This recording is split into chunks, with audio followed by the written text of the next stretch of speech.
बिस्मिल्लाहिर्रहमानिर्रहीम। अस्सलाम वालेकुम, वेलकम टू माय चैनल। आज का हमारा टॉपिक है the difference between epic and tragedy, that is explained by Aristotle. Aristotle ने कहा था that tragedy is superior to epic. ये वो ज़माना था जब एपिक को ज़्यादा इंपॉर्टेंस दी जाती थी और एपिक को ज़्यादा सुपीरियर समझा जाता था। ठीक है, एक नोबल काइंड समझा जाता था लिटरेरी फॉर्म की, लिटरेचर की, और ट्रेजेडी को थोड़ा सा उससे इन्फीरियर समझा जाता था। अरिस्टोटल ने कहा that tragedy is superior to epic. अब उसमें इनके कुछ डिफरेंसेस हैं। एपिक जो है, अब ये डिफरेंसेस आपको लिख लें तो ज़्यादा अच्छा है। Epic is in narrative form, ठीक है, क्योंकि एपिक को परफॉर्म नहीं किया जाता, इसे सिर्फ रीड किया जाता है। ठीक है, और ट्रेजेडी जो होती है ये ड्रामेटिक फॉर्म में होती है बिकॉज इसको एक्ट करना होता है। ठीक है, ये ड्रामा होता है रिप्रेजेंट थ्रू एक्टिंग।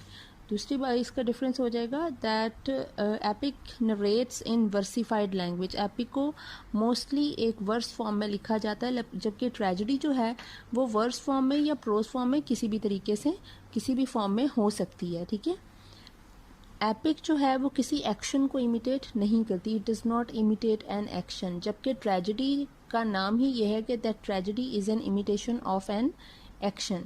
ठीक है, उसके बाद आ जाता है कि यूनिटी ऑफ एक्शन जो है वो directed towards one and in epic. ठीक है, कि आपका जो एक्शन है सारे का सारा वो एक ही एंड की तरफ जा रहा है, जबकि ट्रेजेडी में क्या होता है कि ट्रेजेडी में आपको कोई ये डबल एंड हो सकता है कि आप जो है वो दो एंड हो सकते हैं उसके ना। ठीक है, वो एक हैप्पी एंडिंग भी हो सकती है और एक सफरिंग भी हो सकती है डिफरेंट कैरेक्टर्स के साथ। लेकिन अरिस्टोटल ने प्रेफर किया था कि ट्रेजेडी का एंड सिर्फ एक ही हो, कि आपकी जो एक्शन है वो आपको एक ही एंड की तरफ लेके जाए। ठीक है, जिसे ऑडियंस जो है वो एक्सेप्ट कर सकें और ऑडियंस रिलेट कर सकें। एपिक जो है वो डिफरेंट होती है। एपिक उसके बाद होता है, एपिक में लिमिट नहीं होती कोई लेंथ की। Epic has no limit of length. इसकी लेंथ कितनी भी हो सकती है, जैसे बहुत लंबी भी हो सकती है। डिफरेंट बुक्स जो एपिक होती है ये है कि वो डिफरेंट बुक्स पे मुश्तमिल होती है। ठीक है, जबकि ट्रेजेडी की एक लिमिट होती है, क्योंकि ट्रेजेडी में हमें क्या करना पड़ता है, ट्रेजेडी में आपको unity of action, unity of place, ठीक है, और यूनिटी ऑफ टाइम का ख्याल रखना होता है। एपिक में आप जो है वो एक करेक्टर की आप दिखा रहे हो, उसकी प्रोग्रेस दिखा रहे हो, तो आप क्या करते हो, आप कहीं से कहीं उसकी ज़िंदगी में निकल जाते हो। आपके पास टाइम की लिमिट कोई नहीं है, आप कहीं भी कुछ भी दिखा सकते हो। ना आपके पास प्लेस की कोई लिमिट है, ना ही जो है वो आपको ख्याल रखना है कि आपने सिर्फ एक ही प्लेस पे रहना है। जबकि ट्रेजेडी में आपको यूनिटी ऑफ प्लेस का ख्याल रखना पड़ेगा। ट्रेजेडी में आपको ये तीनों यूनिटीज़ का ख्याल रखना पड़ेगा कि यूनिटी ऑफ प्लेस के एक ही प्लेस पे वो ड्रामा जो है वो तश्कील दिया गया हो और उसी एक प्लेस पे सारा एक्टर्स जो हैं और एक्टर्स जो हैं वो एक्ट कर रहे हैं और वो बताया जा रहा हो। बाकी जो इर्द गिर्द की चीज़ें हैं वो कोरस के थ्रू बताई जाती हैं। जबकि एपिक में आपको डिफरेंट कैरेक्टर्स को डिफरेंट प्लेसेस पे ले जाकर आप उनके बारे में बता सकते हैं, क्योंकि आप सिर्फ नरेट ही कर रहे हो ना कि ये कैरेक्टर यहाँ पे ये कर रहा है और इसके साथ ये हो रहा है, दुनिया के किसी दूसरे कोने में इस कैरेक्टर के साथ ऐसा कुछ हो रहा है। ठीक है, तो इसमें ना तो लेंथ की कोई लिमिट होगी और ना ही यूनिटी ऑफ प्लेस की कोई लिमिट होगी और ना ही यूनिटी ऑफ टाइम की कोई लिमिट होगी, क्योंकि आप टाइम भी कभी भी कुछ भी दिखा सकते हो कि इधर अभी ये हो रहा है और इधर अभी वो हो रहा है। ठीक है, और टाइम का इस तरह से कि आप थोड़ा सा पास्ट में ले जाओगे, कभी कभी आप जो है वो अभी प्रेजेंट में ले आओगे, आप कभी सोच में जो है वो कुछ दिखा दोगे। ठीक है, क्योंकि आप नरेट कर रहे हो। जबकि आपको ट्रेजेडी में क्योंकि आप एक्ट कर रहे होते हो तो आपको एक ही जगह पे रहना है। अगर आपको पास्ट की कोई बात बतानी है तो वो आप कोरस के थ्रू बता रहे होते, कोरस अपने सॉन्ग में किसी तरीके से कुछ बता रहा होता है कि ऐसा हुआ था। ठीक है, उसके बाद आपके पास आता है कि एपिक जो है वो मोस्टली लिखी जाती है हीरोइक मीटर में या हेक्सामीटर में, जबकि आपकी जो ट्रेजेडी है वो लिखी जाती है इयम्बिक मीटर में मोस्टली।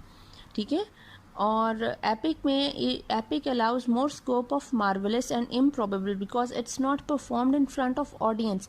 ठीक है, आपको सुपर नेचुरल चीज़ें आप उनके बारे में बात कर सकते हो। आप डिफरेंट जो है ये विचेस और ये वो आप सारा कुछ उनके बारे में आप दिखा रहे हो कि उसके इतने बड़े बड़े जो हैं वो नाखून हैं और ये सारा कुछ है। अब ट्रेजेडी में आप वो सब कुछ जो आप इमेजिनेशन में आप एक ला सकते हो और दूसरे को इमेजिन करवा सकते हो, काफ़ी सारी चीज़ें ऐसी होती हैं जो रियल में आपके पास अवेलेबल नहीं होती और आप स्टेज पे प्रेजेंट नहीं कर सकते हो उस तरह से। तो ये एक डिफरेंस है इसमें कि एपिक जो है वो allows more scope of marvellous. ठीक है, जो चीज़ें आज दिखाई नहीं जा सकती उनको बताया तो जा सकता है, उनको नरेट तो किया जा सकता है कि जो आपका जो नरेटर है, जो एक राइटर है, वो आप अपनी इमेजिनेशन जो है वो लिखते, ऑडियंस जो हम रीडर हैं हम पढ़ते हुए इमेजिन कर रहे होते हैं, हाँ हाँ ऐसे होगा वैसे होगा। जबकि जो ट्रेजेडी है it narrates only things that can be presented on stage. Tragedy में चीज़ें ही वो बताई जाती हैं और लिखी जाती हैं जो कि प्रेजेंट की जा सकें स्टेज पे। और इसका डिफरेंस, जो लास्ट डिफरेंस इसका होगा वो होगा कि एपिक में कोरिक सॉन्ग नहीं होता, कोई कोरस नहीं होता, जबकि ट्रेजेडी में कोरस होता है। ठीक है, फिर इसका एक डिफरेंस होगा कि एपिक में आप देखें कुछ इसके एलिमेंट्स होते हैं कि सब्जेक्ट, प्लॉट, डिक्शन, थॉट और कैरेक्टर तो एपिक और ट्रेजेडी दोनों में है, लेकिन जो दो डिफरेंट एलिमेंट्स हैं जो ट्रेजेडी में तो हैं वो एपिक में नहीं है, वो है स्पेक्टेकल एंड मेलोडी। कि ट्रेजेडी में म्यूज़िक ज़रूरी होता है, कोरस सॉन्ग होता है, म्यूज़िक होता है, हल्का हल्का ड्रम बज रहा है या जो भी है, ठीक है, कुछ इक्विपमेंट होता है, म्यूज़िकल इक्विपमेंट, उसके थ्रू आपको जो है वो ऑडियंस में ज़्यादा जो है वो आप इंटरेस्ट डेवलप कर सकते हो। ठीक है, स्पेक्टेकल होता है ऑडियंस के सामने सब कुछ हो रहा है, परफॉर्म किया जा रहा है, तो ऑडियंस ज़्यादा अच्छे तरीके से उससे लुत्फ़अंदोज़ हो सकती है। दोनों चीज़ें एंटरटेनमेंट के लिए तो वो एंटरटेन हो सकते हैं। एपिक में तो ऐसा कुछ नहीं है, एपिक में ना तो मेलोडी है और ना ही स्पेक्टेकल है, उसको सिर्फ रीड ही किया जाएगा without spectacle and without melody. ये चीज़ जो है वो सुपीरियर बनाती हैं ये चीज़ें ट्रेजेडी को एपिक से। ठीक है, अब क्योंकि आप चीज़ों को देख रहे हो और एपिक क्योंकि बहुत ज़्यादा लेंथी होती है तो रीडर अपना इंटरेस्ट लूज़ कर सकता है उसमें कि उसका पढ़ने को नहीं दिल करा और वो छोड़ देगा और वो एक ही सिटिंग में एक पूरी एपिक पढ़ भी नहीं सकेगा। जबकि ट्रेजेडी का क्या है, ट्रेजेडी थोड़े से टाइम के लिए आपने देखनी है, आपको वो 1 घंटा 1.5 घंटा जितना भी है आपने उसमें उसे देखना है और वो ख़त्म हो जाएगी और आपको एक रिजल्ट मिल जाएगा कि हाँ ये एंड हुआ। उसमें क्या है, आपका इंटरेस्ट डेवलप रहेगा और आप उसको जो है वो आपकी कंसंट्रेशन जो है वो ज़्यादा होगी और greater concentration leads to greater player. ये चीज़ भी ट्रेजेडी को सुपीरियर बनाती है एपिक से कि उसकी लेसर लेंथ जो है वो ग्रेटर कंसंट्रेशन, मतलब ये जो है वो लाइक इन्वर्सली प्रोपोर्शनल है कि एपिक लेसर लेंथ और ग्रेटर कंसंट्रेशन, एपिक की लेंथ ज़्यादा होती है और कंसंट्रेशन कम होती है। ठीक है, फिर दूसरी बात होगी plurality of action. Plurality of action जो है वो यही होगा कि डिफरेंट कैरेक्टर्स डिफरेंट चीज़ें जो हैं वो परफॉर्म कर रहे हैं, डिफरेंट कैरेक्टर्स के साथ डिफरेंट चीज़ें हो रही हैं। एपिक में हर चीज़ ऐसे बताई जा रही है। ठीक है, वो उसको जैसे डिफरेंट स्टैंजाज होते हैं, कैंटोज होते हैं, उसमें एक के बारे में बताया जाए, उसके साथ इधर ये हो रहा है, दूसरे कैंटो में कहीं और स्टोरी चली जाएगी कि वहाँ पे ये हो रहा है। ठीक है, आपको समझने में, आपकी कॉम्प्रीहेंशन में और आपको जो है वो उस चीज़ को ऑब्जॉर्व करने में थोड़ा टाइम लगेगा। ये प्लूरलिटी ऑफ एक्शन है जो एपिक में तो होती है, लेकिन ये plurality of action it has no place in tragedy.